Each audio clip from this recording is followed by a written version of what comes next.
Então, vamos lá.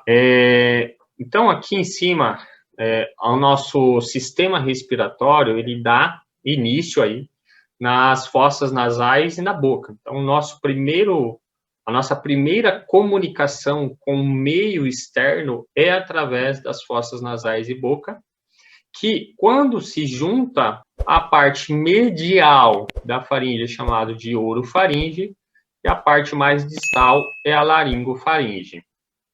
Essa divisão anatômica que nós estamos falando é interessante porque nos permite entender, inclusive, os tipos de cânulas, né? Então, quando eu falo da cânula nasofaringe, então a cânula nasofaringe é porque ela chega até a região da naso, que é a região mais superior da faringe. Quando eu falo da cânula orofaringe, alguns falam da marca Guedel, Berman, então ela chega até a região orofaríngea. E aí, quando tem os tubos ou cânulas laríngos, né, no geral, eles chegam até a região da laringe, da laringofaringe. Então, orofaringe em cima, nasofaringe em cima, orofaringe no meio e laringofaringe na parte mais distal. Por isso que as cânulas recebem os nomes correspondentes aonde elas conseguem chegar. Aí depois nós temos a região da laringe. A região da laringe é onde já existe o processo de comunicação da faringe e laringe e também o processo de comunicação com o tubo que tem atrás da traqueia, que é o esôfago. Então, é na região da laringe que eu tenho uma zona chamada zona de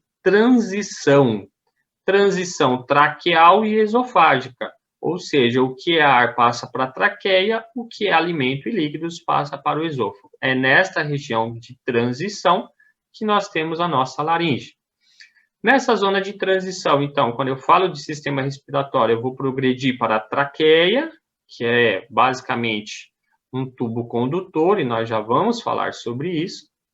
A traqueia se ramifica, né, a sua primeira ramificação, ou bifurcação, é os bronquíolos, os brônquios, que é o brônquio primário, e os brônquios, eles vão também sofrendo ramificações, até a sua parte mais distal, que é o brônquio terciário, nós já vamos mostrar. Ao final dos brônquios terciários, já dentro do pulmão, nós vamos ter os bronquíolos. No final dos bronquíolos, nós encontramos os alvéolos pulmonares, que é a menor estrutura respiratória. Então, quando eu falo de anatomia, a anatomia ela é dividida em visão macro, né?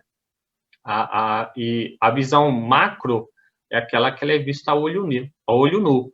A visão micro, eu preciso de uma estrutura microscópica, seja um microscópio eletrônico ou óptico, né?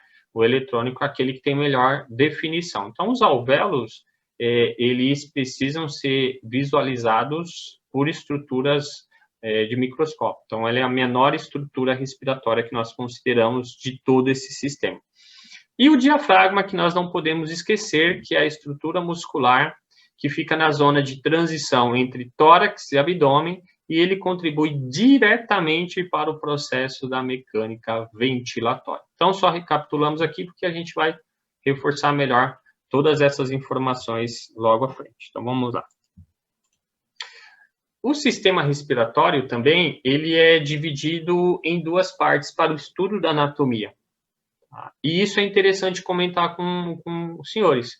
Ele é dividido em trato respiratório superior ou vias respiratórias superiores e em trato respiratório inferior. Então, assim, nós falamos muito de vias aéreas superiores no APH, mas nós não podemos esquecer também que o sistema respiratório tem as vias aéreas inferiores.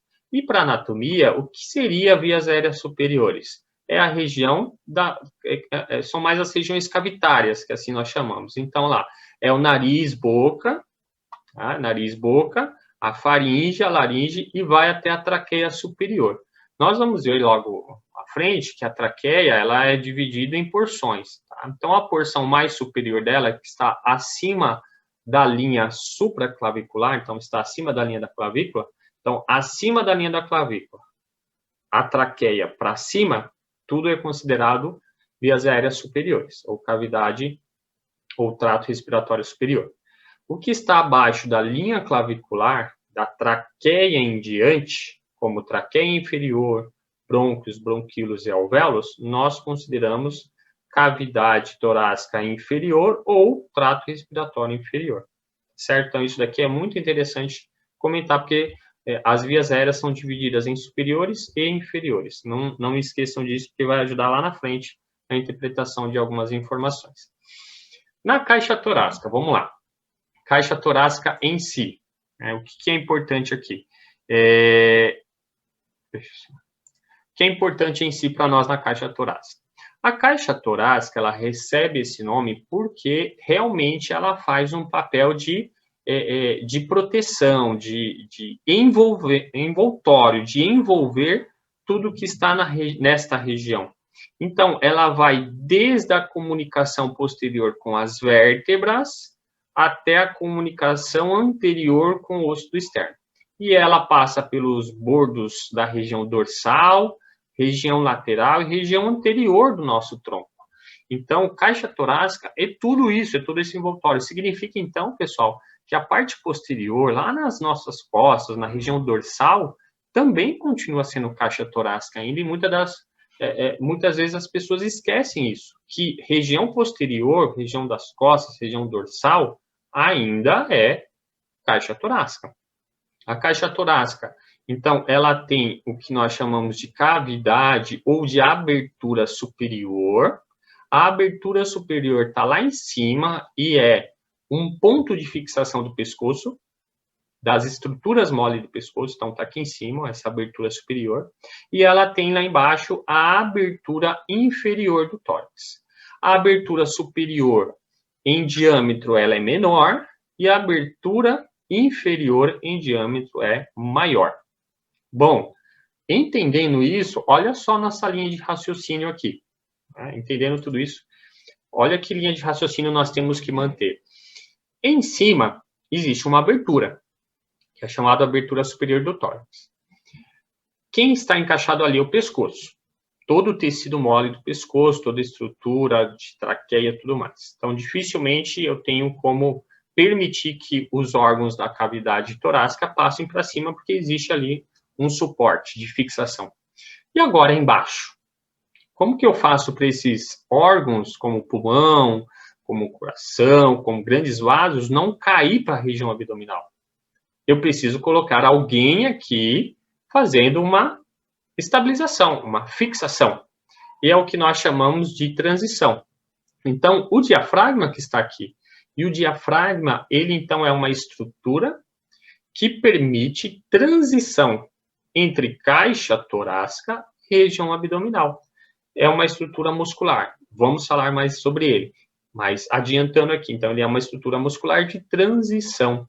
Se nós, por alguma situação traumática, tivermos uma lesão de diafragma, um rompimento, uma dilaceração, rasgou ali o diafragma, esses órgãos abdominais e órgãos torácicos podem transitar de uma região para outra. Então, os órgãos abdominais podem subir, que é o caso de alguns tipos de herniações, de alças intestinais, substâncias gástricas podem transitar, e isso não é interessante. Então, por isso que existe ali o diafragma fechando, teoricamente, essa abertura inferior do tórax, tá bom?